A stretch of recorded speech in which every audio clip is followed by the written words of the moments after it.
Hi, we're Auction Conservation, and this is the Shoot Room Sessions.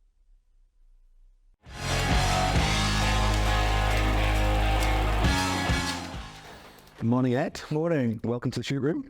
Thanks for having me. Could you tell people who you are and what you do? Yeah, my name is Ed. I'm the founder of Bird Eyewear. Awesome.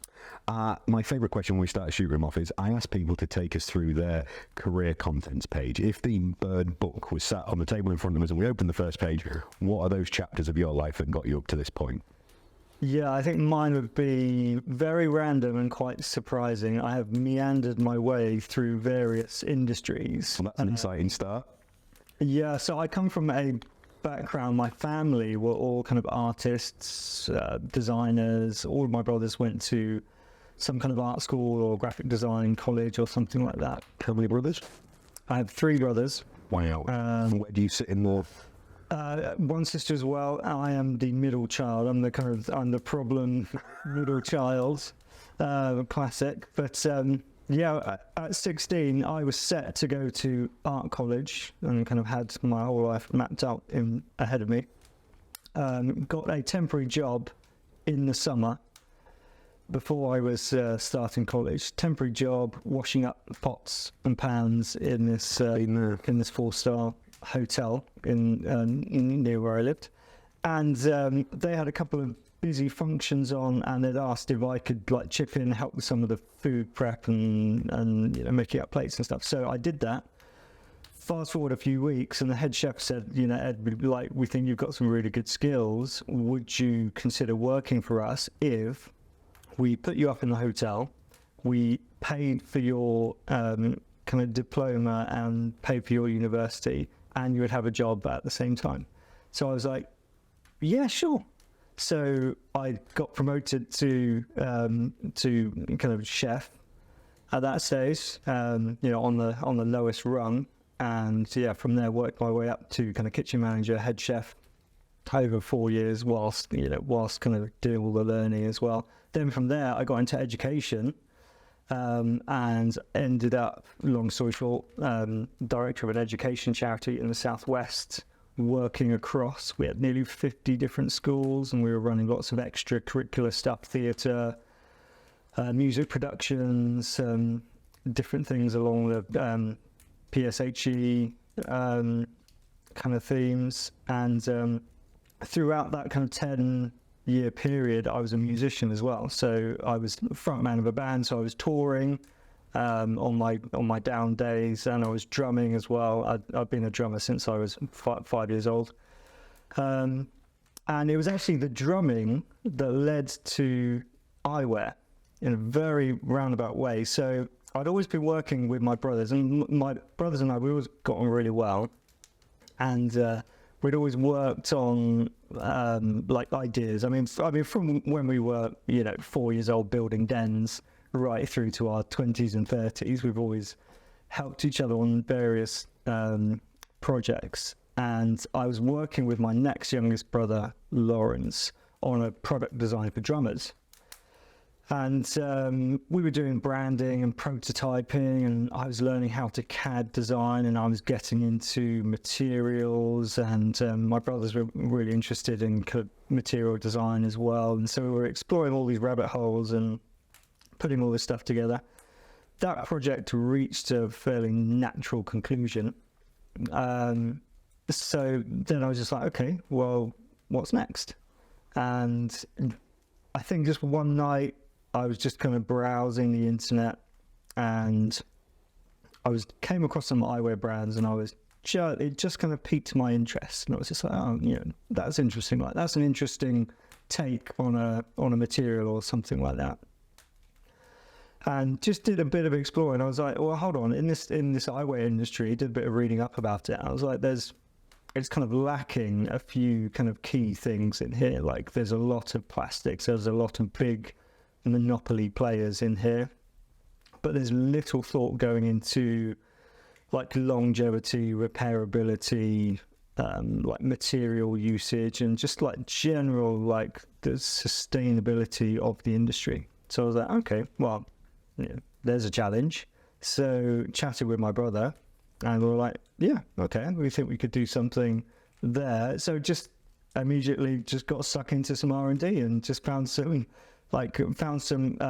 suppliers and manufacturers who could work with us, started learning about materials, swapped one kind of CAD design for another kind of CAD design, and we just went from there. And it started off, just working out of our houses and garages and so on. And then in 2020, we got investment and we went full time. So what year was that first website browsing, that first R&D? That was probably 2016, I think. Okay. Yeah. And then 2020, we talk about as the investment and the scaling up? Yes, 2020 is when we launched with a team, office. Me and my brother both quit our jobs, hired on new staff, and that was 2 months before the pandemic. So it was either the best time to launch brand or the worst time to launch brand.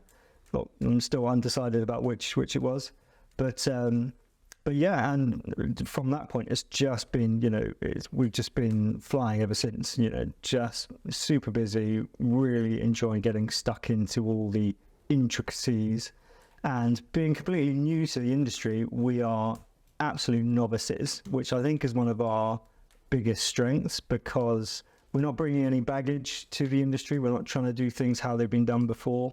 So a lot of the things that we're doing, we're just thinking outside the box, and we're just like, okay, here's a frame, how can we make this better? Here's a hinge, how can we make this better? Here's a case, what else could we make this out of? But more wider than that, how can we build a company and a brand that stands for more and that has a greater positive impact as well? What an amazing call to action. So talk to us about the composition of the business as we sit here today. How many people? Talk about scale, talk about that type of thing. We're currently a team of 6, and so we're onboarding a few new staff in the next couple of months.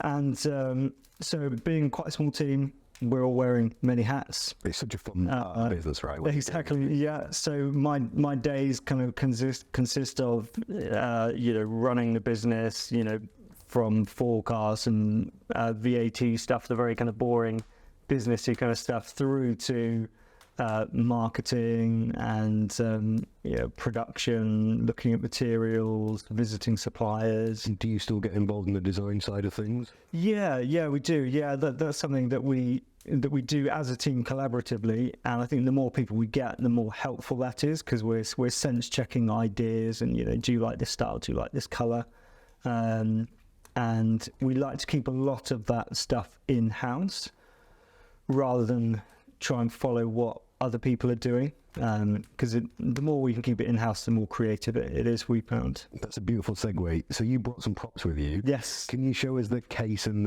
the frame you showed us earlier? Yeah, sure. So I've got a couple of so this is our kind of standard case that we've had for many years. It's made from cork, and this cork case we work with a small group of farmers in Portugal to harvest that. And cork is a great material. It's very renewable and sustainable. It's very easy to look into how you harvest cork trees and how they don't regrow over time. It feels really cool. Yeah, really nice, really tactile, soft. They float, and so very useful. But our latest case that is currently going through our R&D is this one, and this is because we wanted to make more stuff using waste material that people are just discarding. Yeah, circular economy principles. Absolutely. Yeah, and waste is such a problem everywhere in the world. So we're like, well, can we do something? So this is our latest prototype. So it's made in Devon, and we're going to be making this from waste that we source in Devon, and then we're going to make it in Devon. And when people are finished with it, they can send it back to us, and it can go back into the supply chain. So this is going to be made initially from old wheelie bins.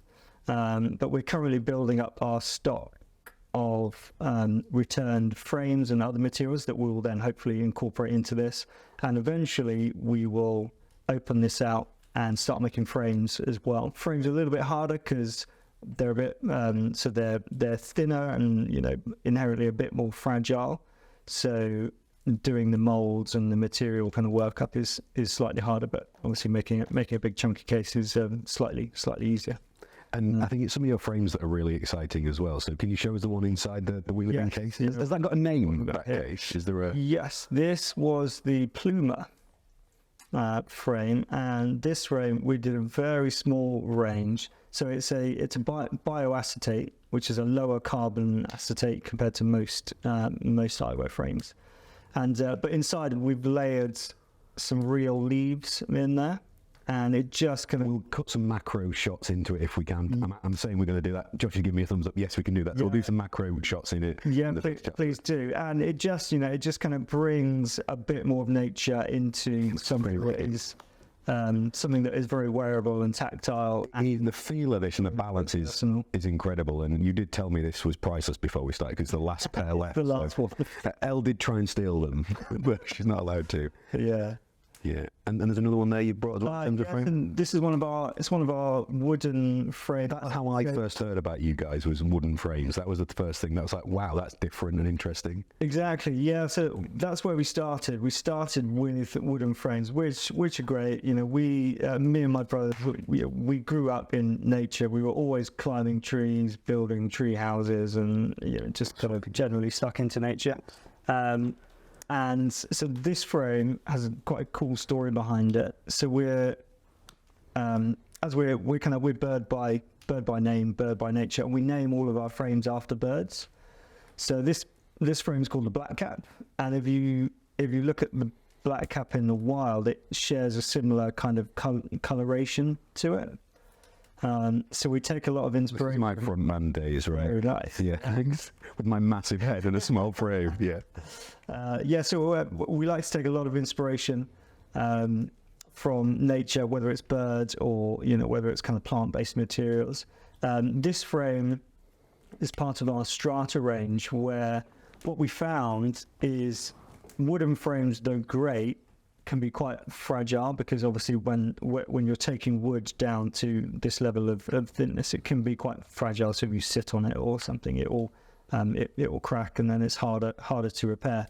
So with this frame, we've layered the wood with 2 layers of aluminium in there, which just gives extra strength, and we fitted the acetate temples on there, which can be... The hinges feel really different as well in terms of the return on them. Yeah, sprung hinges as well, just for a bit of extra give, makes them more comfortable, a little bit more unique. And that's something that it's a philosophy that we try and apply to all of our products. How can we take something that's fairly normal, how can we give it a wow factor? What's the birdness going to be, is what we call it internally, in terms of just giving that extra, oh wow, like I didn't know that.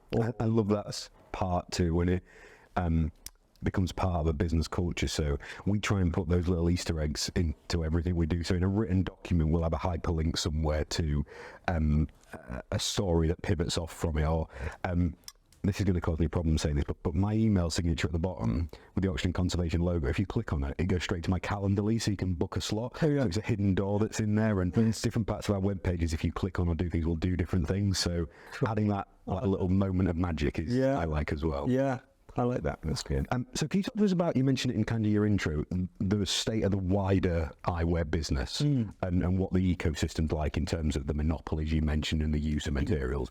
Give our audience an overview of that type of situation.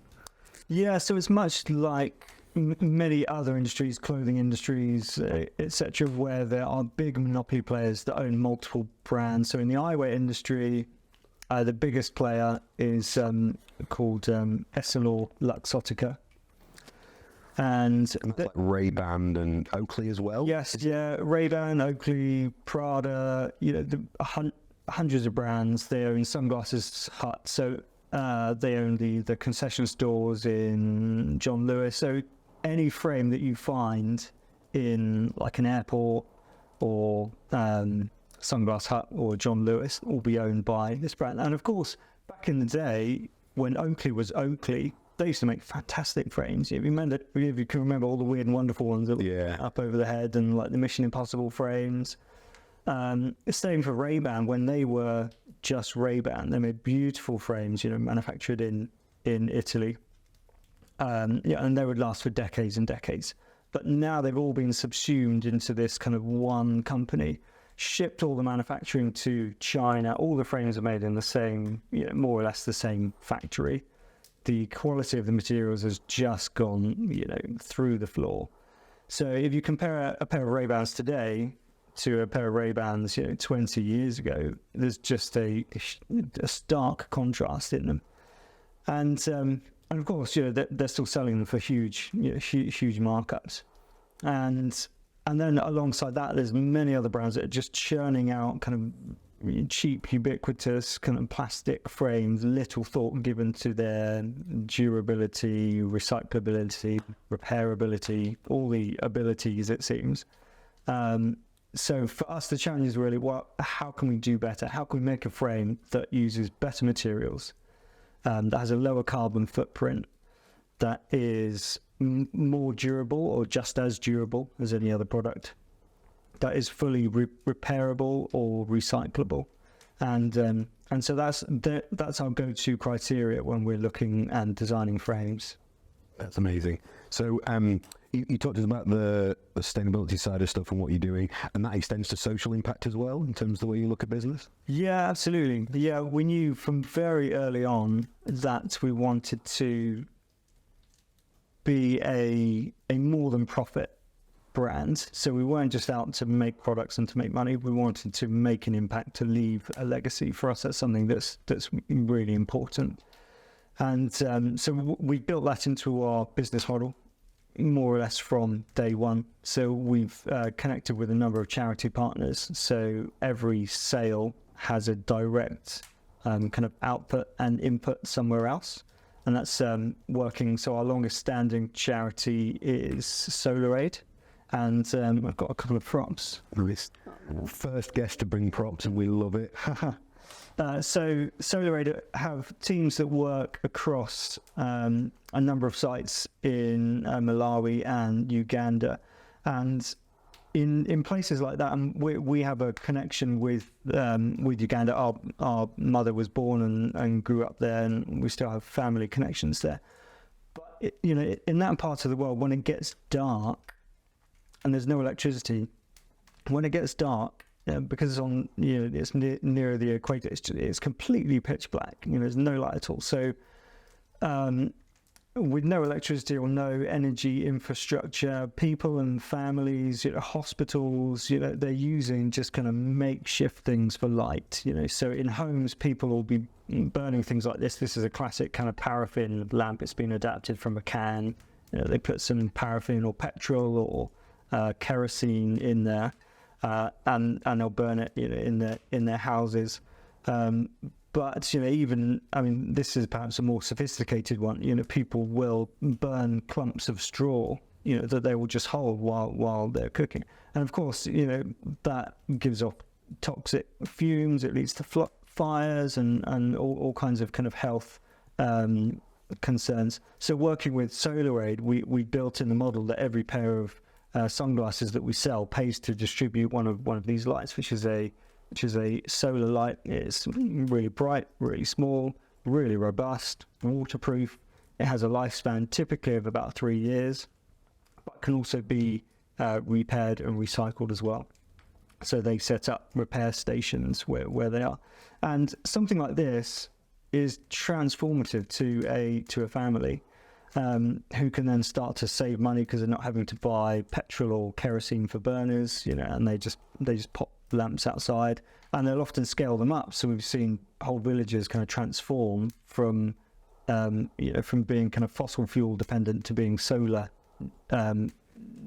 dependent in terms of their energy use, and it frees up times, and it has added benefits in terms of education and health and so on. So that's just one example of us building in a mechanism where people's actions through buying our frames has a direct impact somewhere else.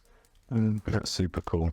One of the things I'm keen to explore with you is a challenge we've had. So whilst we're not a direct-to-consumer business in many senses, albeit in fact we probably never will be, except from the eco-tourism side of things with visitors coming to see us, we often get asked, can I buy an oxygen conservation T-shirt? Can I?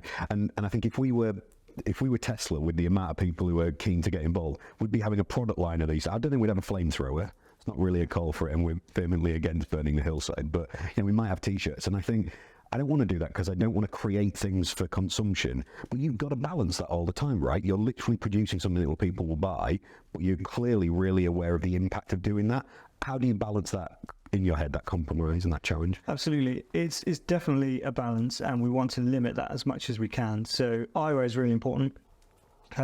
A big side to what we do and to the business is optical eyewear. So, corrective vision, which, people need that to live and to function properly. And then sunglasses obviously are crucial, wherever you are in the world in terms of protecting your eyes. I'm straight into a migraine if I don't wear sunglasses. Yeah. So, and interestingly, eyewear, I think, is, if it's not the only, it's one of the only kind of products where fashion and medical meet. So it's kind of a really strange mix. There aren't many others where those two kind of combine in such a strong way. So for us, it's all about making sure that the products that we're making are made with the best materials, most durable materials, that they can be repaired and so on. That we're not over manufacturing, so we don't have lots of dead stock. We're quite fortunate that we can produce fairly small. So the beautiful pair you shared with the last one here, how many did you produce full run of those? So we did a run of, that was just a couple of hundred. Yeah. So is that typical of your range? So I think we're now, our ranges or our styles will manufacture maybe just over 1,000 of each style, and then that will come in a number of different colours. But we'll be selling through those within a year to 18 months. So we don't have this surplus stock like you hear many fashion houses, that are then having to throw away or burn. Yeah, it's awful, right? Something ridiculous. But what we're also doing is we're building in recyclability and repairability to that. So the opticians that we work with, we give them a box, and it's a branded box, and opticians, they're getting hundreds of pairs of frames in a month that usually would just go to waste. So we give the option, they have this box which is in store, and they throw the frames in the box. When the box is full, they ship it to us. We then sort the materials. So, metal frames go one place, good frames, and it's quite interesting getting these boxes back, because sometimes you'll get really good frames in there that are too good to repurpose. So we work with a couple of other charities that we can give those frames to. You must be able to produce some really cool Frankenstein. Yes, we have done that as well. And then other bits of the material will eventually get incorporated into new products. So that's another way that we're minimising not only the impact of our own frames, but of the people that we work with, to save the frames going to landfill. They get sent to us, and then we can kind of sort through the material, repurpose, reuse, and recycle. So I want to talk a little bit about building a business culture in the team and things like that. So you had such an amazing meandering journey to get to the eyewear industry and founding Bird. When you decided this is going to be a business, what did you want it to feel like on a day-to-day basis? That's a great question. Never been asked that question before. I think. Oh, that is good. Yeah. For me, I wanted to have a business that I was, I guess, excited to go to every day, but that was creative, and I think, and creative in like all encompassing in terms of solving problems, doing things better and just doing things differently. And there is a risk whenever you start a business or grow a business or just generally being involved in business, is that things kind of slow down and running the business becomes the norm. And, it's all about, it's all about kind of managing and meeting forecasts and, paying the bills and, making sure that orders are coming through. And that kind of stuff is super important. It's key to running a business, but it can sap the life out of the creativity. It's a soul away, isn't it? Yeah. And we've definitely been on our own journey of that. I think there's been periods where the business has suffered because we've been focused on trying to run a business rather than let's try and solve problems and be creative and look at this a different way and do it creatively.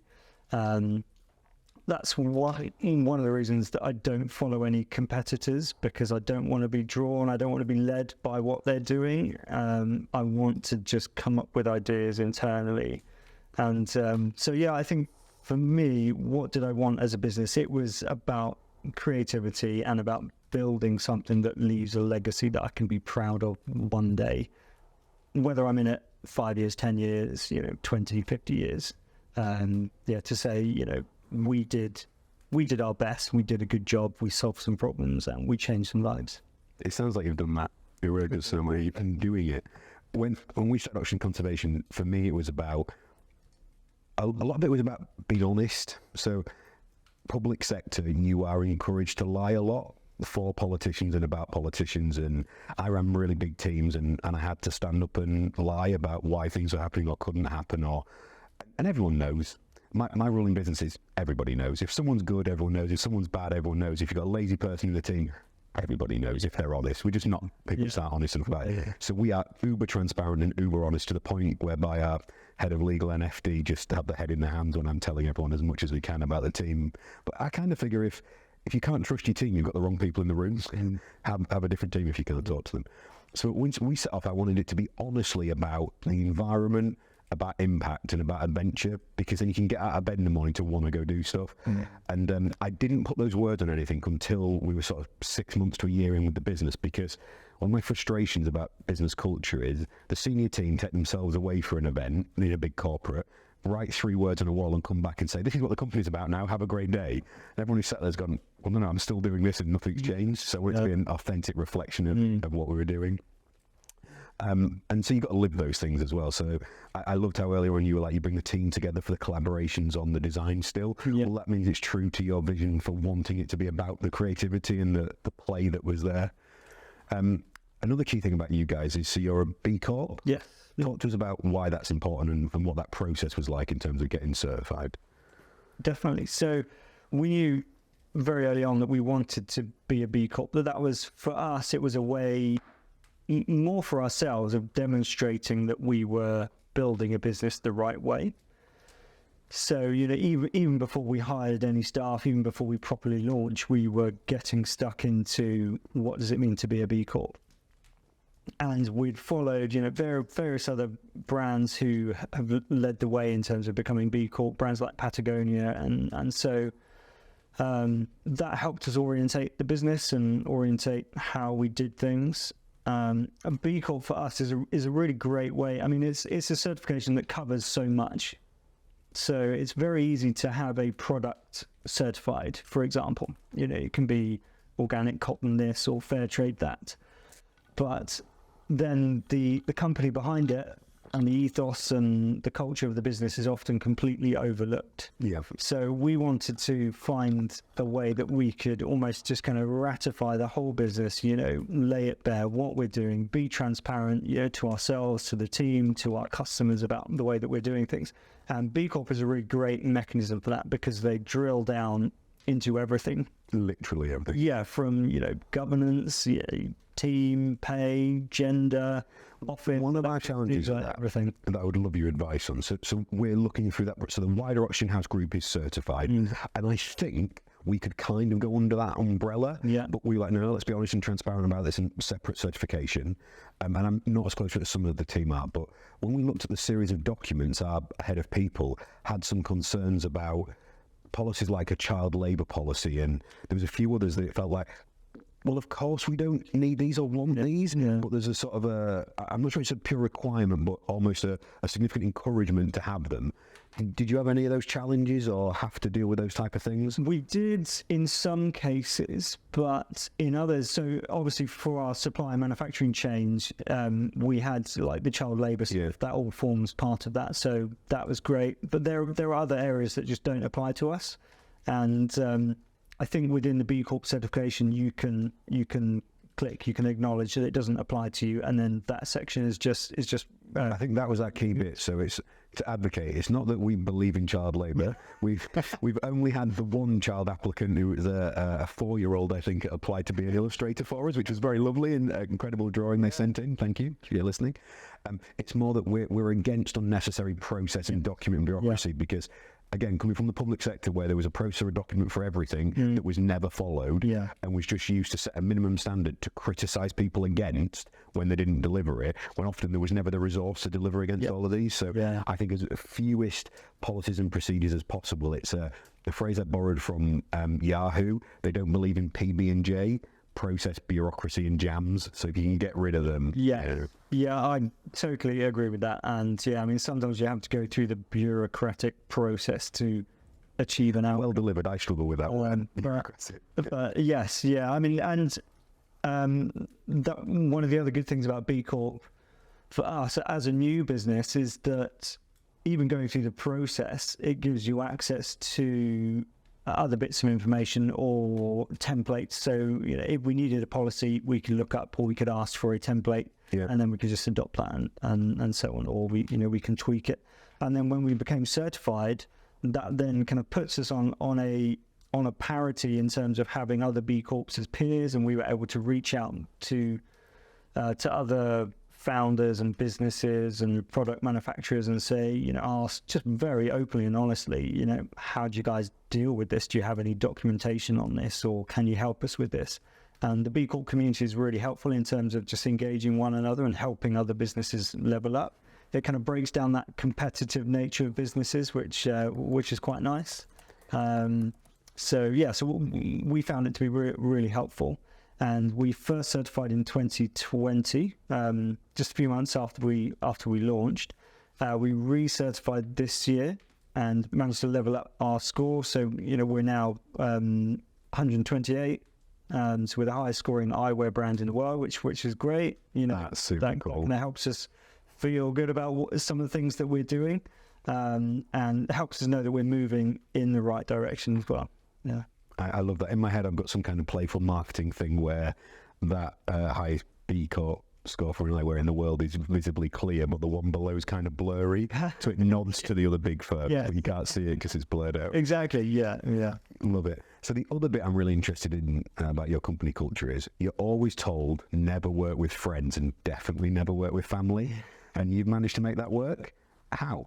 Yeah. So I think I come from a very close family, and my brothers and I, and sister and parents, we've always done so much together. Is it just one brother in the business with you?